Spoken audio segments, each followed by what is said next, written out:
Hi, I'm Rachel Morgan, and if you've ever stood in a room full of people who share your blood and still felt like a ghost, then you'll understand why this story matters. My sister didn't just push me and my son off a yacht. She told me, face to face, that I'd never outshine her. She staged everything like an accident, but my recorder caught it all. Her whispers, her threats, her laugh as I hit the water. "You're nothing but a shadow I'll erase," she said, and as the ocean swallowed me, I swore I'd rise. Not with anger, but with evidence.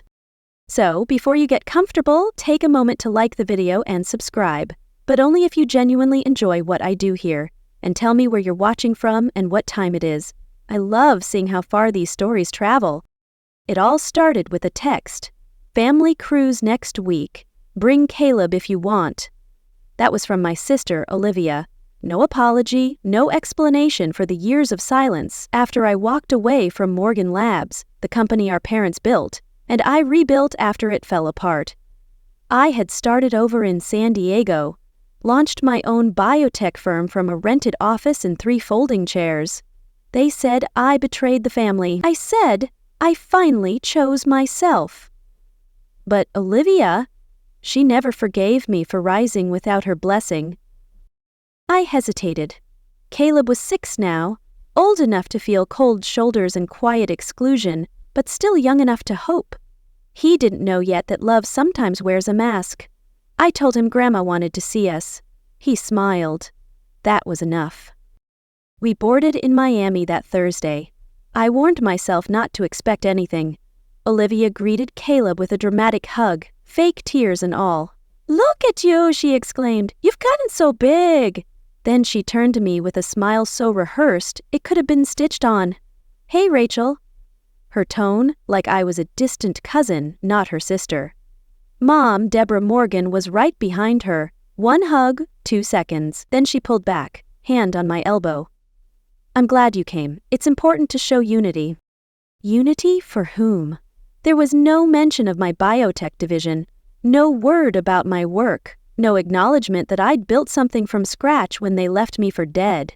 Just a toast that night in the lounge. "To the future of Morgan Legacy," Olivia said, loud enough for every guest and crew member to hear. "And to the people who actually built it." She leaned close and whispered, "You're a ghost here." Ghosts don't inherit. I raised my glass and drank. I didn't argue. I swallowed the wine, the smile, the insult. I looked over at Caleb sitting next to my mom, his little legs swinging, his face lit with hope, and I smiled back, though it felt like my teeth might crack. This wasn't about me. Not yet. The next day, the games began. Breakfast announcements didn't include me. Caleb came running back, cheeks flushed. "Aunt Olivia says there's French toast and smoothies. Did she invite me, too?" He blinked. "I think so." That's how it always was. Invitations slipped past me, as if I were just an afterthought. By nightfall, I stayed to myself. The crew only acknowledged me when necessary. Something felt off. At midnight, a knock, 2 sharp taps. One of the stewards, James, looked uneasy. "Mr. Morgan requests you in the library, privately." My dad, Charles Morgan, was the kind of man who ran 3 Fortune 500 boards at once, and made it look easy. He sat alone, back straight, folder on the desk in front of him. "Rachel," he said, like it was a greeting. "Sit down." The folder contained transfer documents. My name, not as a partner, just the one signing away authority. "It's just temporary, for tax purposes," he said, all reversible after the quarter. I asked why my lawyer wasn't looped in. "It's family," he replied. "No need to overcomplicate." Then Olivia walked in. Silk robe, red lipstick. She draped herself behind his chair. "Don't overthink it," she chirped. "It's paperwork, boring stuff." "Why now?" I asked. She smiled. "Because we're evolving, and you're either with us or in the way." Her voice dropped. "Sign, or Caleb pays the price." Stood. "My legal team will review it once we're back in Miami. Until then, nothing signed." My father's jaw flexed. His eyes chilled. "You've always complicated things," he muttered. "You'll regret that." The next morning, no breakfast. Caleb was told the pool was off limits. The staff looked through me. I overheard 2 crew members near the bar. They're phasing out the third founder. Third founder? That was me. Later that night, after tucking Caleb in, I slipped out with a flashlight. Something told me to head below deck. In the staff kitchen, I saw her. Teresa, a cleaner I once helped when her daughter needed surgery. I'd wired money to her GoFundMe. Quiet, no strings. She looked scared. "They think you're asleep," she whispered. "Miss Olivia said this trip is a reset, that you'll be gone by Sunday." I felt ice in my spine. Gone how? She said, "Peaceful reset. Like you're being removed without mess." Then she vanished. I wandered toward waste disposal. Something pulled me there, on top of a trash bin, a crumpled investor deck, Q4 projections, Olivia Morgan listed as CEO, every line of data, every graphic, mine, my office, my research, my photo of Caleb with our first 3D printed prosthetic model. They'd taken everything. I rushed back to my room, tried accessing my company's cloud, blocked. Corporate email, locked. Notifications tab, buried press release. Morgan Biotech enters new chapter under sole leadership of Olivia Morgan. I was erased. Then Caleb appeared, eyes sleepy, Spider-Man pajamas crumpled. "Mommy, I had a bad dream." He crawled into bed beside me. I held him tight. He whispered, "I heard Aunt Olivia say, we don't need to come back. She said we were old chapters. She said you'd sink, and I'd be hers." I didn't sleep, just watched him breathe. Then, before sunrise, I started packing. I moved through the room like a ghost, folding clothes and stashing essentials with care, every motion powered by adrenaline. Caleb still slept, unaware that his mother was preparing an escape not from a cruise, but from a trap. I packed light, 2 duffels, his sketchbook, his tablet, and the GoPro he used to film his robot builds. I tucked our IDs and cash into the inner lining of my carry-on and taped the backup GPS beacon inside the hem of Caleb's jacket. I had one more tracker, smaller, waterproof. I pressed it against my chest inside my bra and clicked it on. We weren't just passengers anymore. We were targets. At sunrise, a knock at the door. Not sharp or aggressive, gentle, familiar. It was my mother. She peeked in with a smile that never touched her eyes. Would Caleb like to help me bake cookies? He always loved orange blossom sugar cookies. Her voice was syrupy, but I heard the note beneath, that calculated softness she used whenever she wanted something to seem harmless. "The kitchen?" I asked, faking casual. It was normally off-limits to guests. "Of course," she said. "Special treat." Caleb lit up. I hesitated, then followed them down. I wasn't letting him out of my sight. Inside the galley kitchen, everything was pristine. My mother rolled dough like she'd done it all her life. Caleb stood on a step stool, proud of his work. "Orange blossom sugar cookies," she sang, showing me the tray. "And cocoa." She gestured to 2 steaming mugs beside the oven. As Caleb reached for his cup, I stepped forward, caught the handle. "Let me test that," I said. He looked up, confused. I dipped a finger in the cocoa and tasted. Not sweet. Bitter. My tongue went slightly numb. "What's in this?" I asked, holding the mug up. "Cocoa, cinnamon, a splash of orange. Just like your grandfather liked," she said with a dismissive smile. "Don't be dramatic." But her tone changed when she leaned close, just low enough so Caleb wouldn't hear. "Drink it, or we'll make it." My blood ran cold. I didn't argue. I grabbed Caleb's hand, smiled at him, and walked out without another word.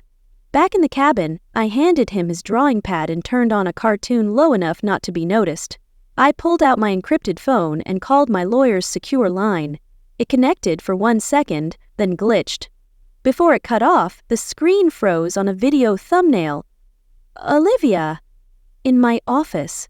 Not a conference room. My actual office in San Diego. My framed photo with Caleb was clearly visible on the shelf behind her. I felt my stomach turn. I grabbed my tablet, tried again to log into our company server. Access denied. Even my alternate Gmail wouldn't open. I checked the Yacht's Wi-Fi portal. Nearly everything was blocked. VPNs, encrypted apps, cloud backups. Worse, GPS jamming software was running in the background. I wasn't just cut off, I was digitally silenced. They built a cage and locked me inside it. I turned to Caleb, still focused on his drawing. "Baby," I said, kneeling down. "Stay close to me from now on. No matter what. No cookies, no walks. Not even with Grandma or Aunt Olivia." He looked up, confused. "Why?" I smiled tightly. "Because sometimes people pretend to be sweet when they're not." When he went to the bathroom, I opened a black pouch from the bottom of my duffel. 2 burner phones, 1 last GPS beacon, emergency contact cards. I slipped the second tracker into the sole of Caleb's left shoe. That evening, dinner was served on the upper deck. Olivia toasted again. To transitions. Everyone clapped. No one looked at me. Except Caleb, who held my hand under the table. I didn't touch the food, just watched. After dinner, another knock. My father. "Breakfast tomorrow, just us," he said. "Before we dock, a final family meal." He smiled. But the warmth in his voice had something underneath. A finality, a weight that chilled me. "Sign at breakfast," he added quietly, "or Caleb doesn't make it to shore." He didn't wait for an answer. I shut the door, packed again. IDs, burner phones, backup GoPro. I slipped the GoPro into my jacket next to my ribs. I dressed Caleb while he slept, slid a small flotation device beneath his shirt. If they tried again, I wouldn't be caught unprepared. When dawn came, we were dressed, calm on the outside, packed on the inside. The breakfast spread looked like a magazine cover. Perfectly cut fruit, fresh croissants, and custom-pressed juices. Everything about it felt curated for a photo op, not a meal. Olivia wore white, again her favorite color for pretend purity. She beamed like she was hosting a charity brunch, not orchestrating a takedown. My father stood at the edge of the deck, posture rigid, hands clasped behind his back. My mother, all pearls and polite smiles, poured juice like she was baptizing the morning. "Good morning," he said, voice smooth. "Let's enjoy one last moment together before the future takes shape." I placed Caleb between me and the railing, peeled an orange for him slowly. I hadn't touched anything on the table. Olivia raised her glass. "To transition," she said, for the 3rd time in 3 days. "To family," Dad added. "To peace," Mom whispered, her smile cutting clean. Then he pointed suddenly, fake surprise in his voice. "Look, dolphins." But Caleb stood, eager, straining to see. Mom stepped behind me, brushing my shoulder. "You can't see from here," she murmured. "Come closer." Olivia moved toward the railing. Dad followed. "This is the best spot," Mom coaxed, reaching for Caleb's hand. Something inside me cracked. That reflex to keep things calm, to play nice. It snapped. "No," I said, too loud. "He stays with me." Every head turned. Olivia's eyes narrowed. And then, impact. Something slammed into my back. I grabbed Caleb's jacket, his arm, anything. But we were falling, spinning. His scream tore through the air. Cold water hit like concrete. Salt flooded my mouth, nose, ears. Caleb kicked beside me. I wrapped my arms around him and kicked toward the surface. We broke through, gasping. A life ring floated nearby. I dragged him onto it, coughing hard. "Hold on," I choked. "Don't let go." He nodded, eyes wide with terror. I looked back. The yacht. It kept moving. No alarms, no voices. No one called out. They just went back to breakfast. Like nothing happened.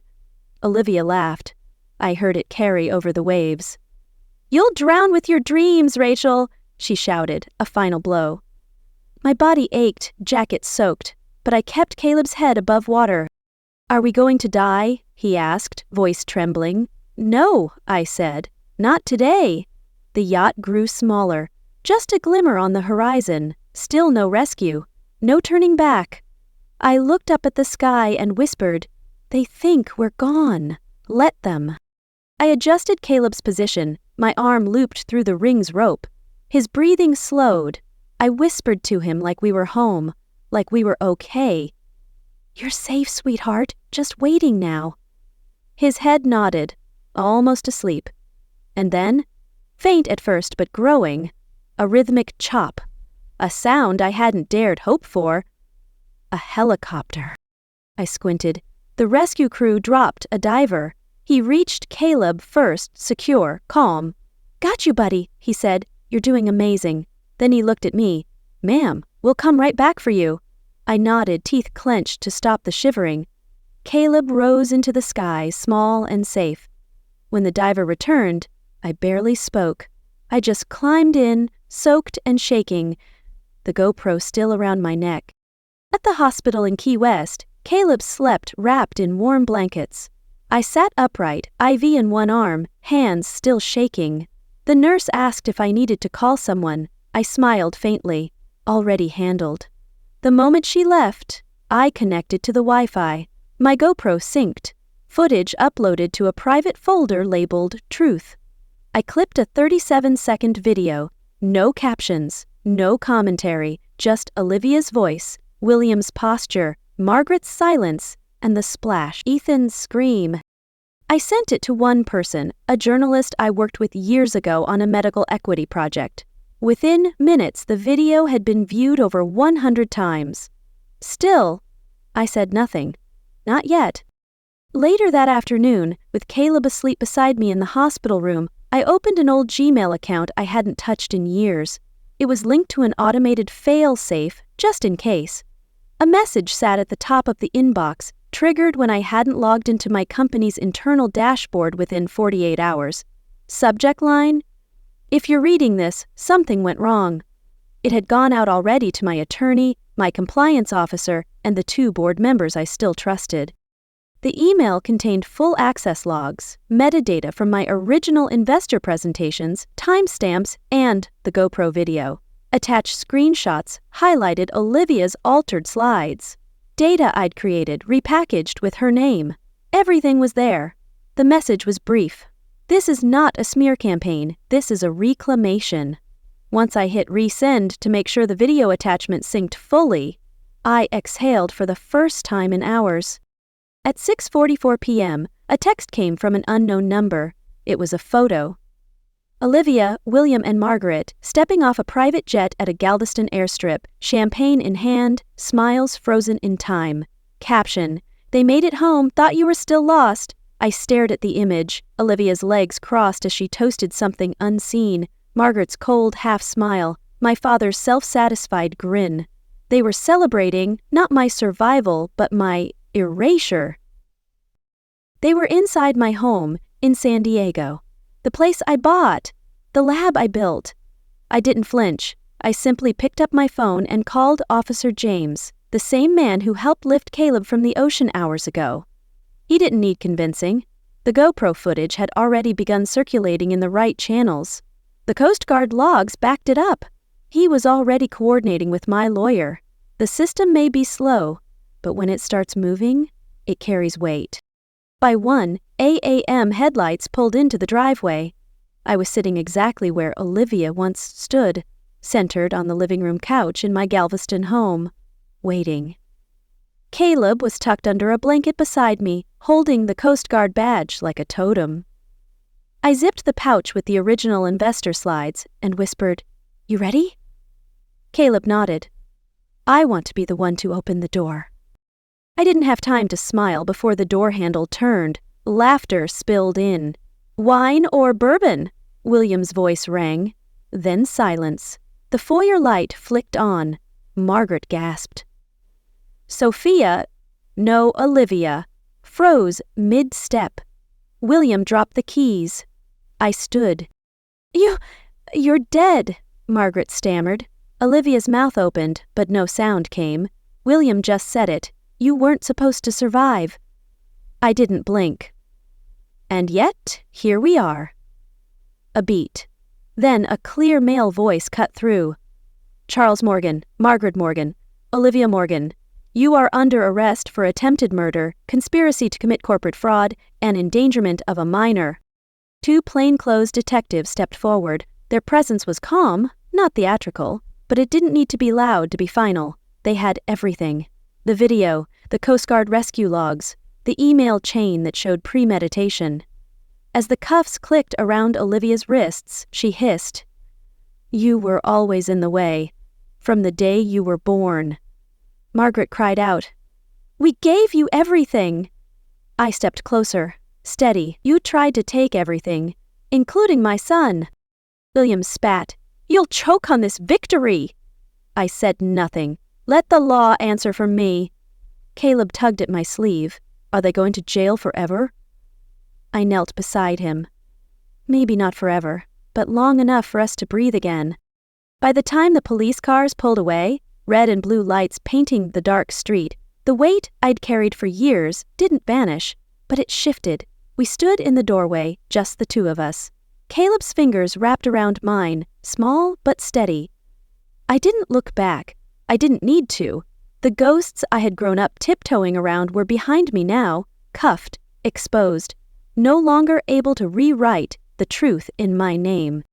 Later that night, with Caleb asleep across the couch, wrapped in a too-big blanket, I logged into my legal dashboard to check updates. A new message blinked at the top of my inbox. Subject: For your eyes only. Attached was a scanned letter, my father's handwriting, dated 2 days earlier, from the county jail infirmary. I opened it. 5 sentences, nothing more. I was wrong. I let fear and greed rewrite our family. I don't expect forgiveness. I was always proud of you, and I hated that about myself. No apology, just the truth, served plain. I didn't cry. I folded the letter in half, slid it into a file marked closure, and shut the lid. The following morning, my attorney confirmed the preliminary hearing would be live-streamed. Olivia had scheduled a press conference of her own, spinning the story like she always did. When the stream began, she wore pale blue and a gold chain, looking composed. She told the press I was emotionally unstable, that I manufactured drama for sympathy. Then she played her own video. Edited. I looked hysterical, the audio distorted. "Give me what's mine or I'll ruin you," my voice said, chopped to fit her story. The press leaned in. She almost had them, until we hit play on our evidence. Uncut GoPro footage, audio clear. Olivia's whisper, "Say the lines or we cut her off." William's mutter, "She won't survive this." Then the sound of the railing, the push, Caleb's scream. The judge didn't speak for almost 30 seconds after the clip ended. Then she simply said, "Let the record reflect this new evidence." By the next morning, the video had gone viral. Side-by-side comparisons flooded every major platform. Olivia's narrative collapsed. Brands dropped her. Investors fled. Her empire crumbled from the outside in. At the courthouse, I passed her holding cell. She wore another white suit, but her eyes had changed. She looked smaller now. A handkerchief peeked from her blazer pocket, embroidered in blue script. My name. Rachel. My hand moved before I realized. I reached in and pulled it out. Her eyes widened. "You tried to erase me," I said quietly, while wearing my name. "You'll always be my shadow," she shrieked, lunging at the bars, voice cracking under the weight of everything she'd lost. I didn't flinch. I didn't argue. I just walked out. Reporters flooded the courthouse steps. I gave them only one sentence. "I'm not here to destroy anyone. I'm here to live." That night, Caleb and I sat under a maple tree 3 blocks from our apartment in Savannah, Georgia. The air smelled like leaves and rain. He giggled, tossing crumbs to birds. For the first time in months, he laughed like a child again, freely, without fear. I watched him, reverent. He had seen too much, but he didn't shatter. He bent and kept standing. That laugh, that resilience, was the real legacy I wanted to protect. It's been 10 months. The trial ended with full convictions. Olivia got 20 years. Margaret got 18. William died in custody after 2 months. A pulmonary embolism. Quiet, sudden, fitting, somehow. We stayed in Savannah, close enough to start over, far enough to breathe. I launched Rising Voices, a mentorship program for people like me, those discarded by bloodlines, erased by legacy, silenced by the people who should have protected them. We help rebuild resumes, careers, and self-worth. It's not revenge, it's restoration. At our first exhibition, themed Restorations, I placed a glass case on a white pedestal. Inside it, the handkerchief. My name, stitched in soft blue. A name they tried to bury. Beneath it, a small bronze plaque read, "We are not what they called us. We are who we decide to become." People paused there. Some nodded. Some cried. One evening, after closing the gallery, an older woman approached. Silver hair, eyes like mine. She handed me an envelope. "Your father asked my husband to mail this. He passed last month. I found it cleaning out the drawer. Inside, a drawing I'd made at 5 years old. A stick figure, a crooked house. A single name beneath the smallest figure, me, forgotten. On the back, scrawled in my father's hand, I never should have let them forget you." I didn't cry, but I let go. That was enough. The company we built, what was left of it, survived, not because of PR or name recognition, but because we rebuilt it with different values. Susan, the housekeeper who warned me on the yacht, now sits on the board. Her vote matters as much as mine. Caleb named the new AI assistant in our diagnostics lab. He called it Justice. One night, walking home from chess club, Caleb looked up and asked, "Will we ever see them again?" I didn't lie. "I hope not," I said.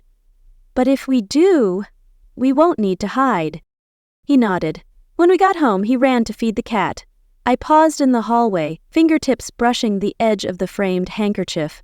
Once, it marked pain. Now, it felt like armor. Some victories don't heal you. They teach you how to live with the weight and keep walking anyway.